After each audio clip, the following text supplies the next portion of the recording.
48 kills, Tarek GG, it's What the Moose here, and I've got another nice trick for you guys, and it's something that I do in 99% of my games. As we're seeing here, I established the XP advantage, and as I move in for CS and as Twisted Fate moves in for CS, I position myself between his cast minions and himself, and he's semi-committed to the CS. He doesn't want to back off initially. He's not committed for the trade to begin with because I've made the first auto attack, and even though I'm tanking the wave, I can win the trade, start the zone, and then get a nice level 2, and from the level 2 he's going to be zoned even further and really struggle to trade with me. And like I said, it works all the way from 80 league points, Diamond 1, down to my third Smurf in Diamond 3. So many people allow you to do it, and it's not just with Quinn you can do this, even though all the clips in this video of Quinn, because that's pretty much all I play at the minute. You can do it with Orianna really effectively, you can do it with Lulu really effectively, you can do it with Ziggs, Yasuo, Riven, you can do it with a number of champions.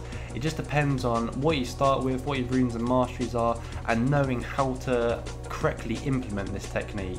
We're going to see a few more clips though in this video, and hopefully it should give you an idea of what you should be doing, how you should be implementing it, and what you should do to not put yourself at risk of getting ganked by the jungler.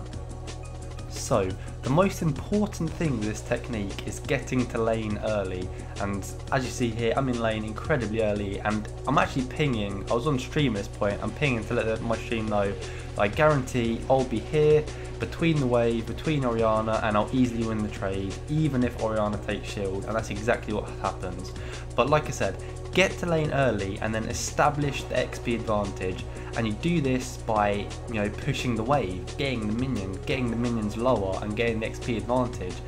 It's harder against champions with AoE like Lulu.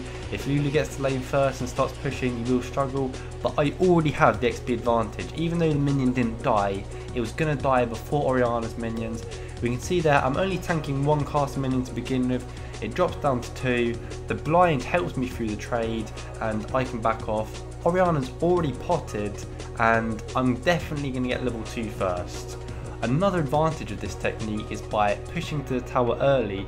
Some champions struggle to last hit under tower. It will allow the lane to reset, and in mid lane it's relatively small anyway. It's fairly risk free to get ganked on Quinn, but you will reset it by the time that the jungler ganks, if they do decide to gank level 3, which isn't really too likely. It's normally the top gank. So here again we see I have the XP advantage. It's another different Orianna. I have 2 minions to her 1, and again she's used the shield a bit early there, get the blind in. She still tries to auto attack me through blind. Despite tanking the wave, despite Orianna taking the shield first, I have the trade advantage. She does have 2 pots, I have the XP advantage. I'll get level 2 first, and we should see in a second when the last caster minion dies and when this melee minion dies, I'm going to move in as soon as it dies, as I get level 2, because I know I'll get level 2 off it. Again with the early shield, does block the damage, but she's struggling. Another auto attack after the Q, and I'm going to be honest, it does work in 99% of games, and people can't really back off. It's foolproof really. If they back off, they'll lose XP anyway. If they stay and fight, they'll lose the trade. But the only safe thing to do is actually just back off and let the wave come to you.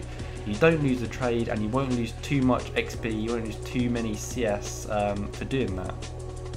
And again, seeing here, as soon as the Katarina goes in for the Q, I've already made my move. I had the XP advantage from getting the first creep blow.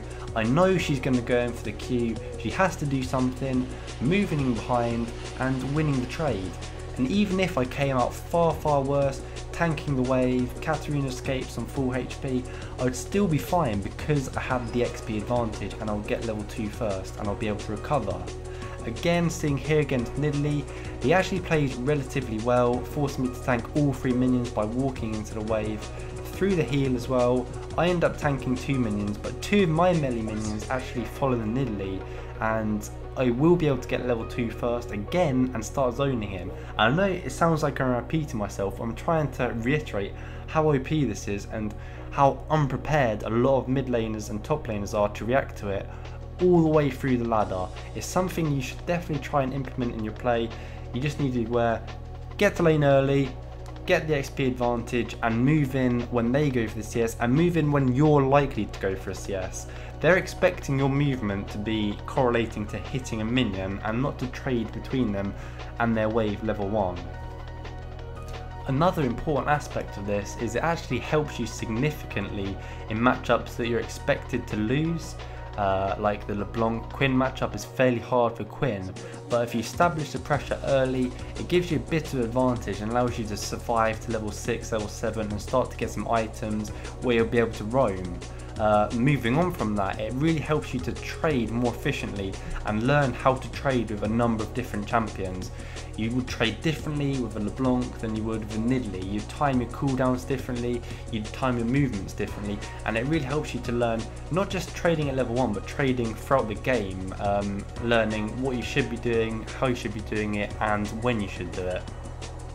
I really hope you enjoyed this video guys, and I appreciate from the clips it does look relatively easy and you might think no one's really going to fall for this is just like noobs, you're playing against noobs.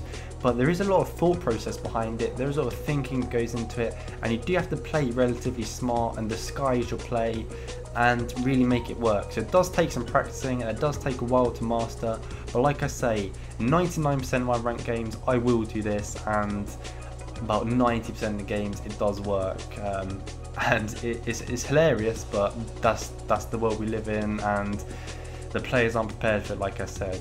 So please like this video if you liked it, let me know if it works for you, please subscribe if you like what I'm doing, tell your friends, leave a comment, and I'll see you all next time. Peace.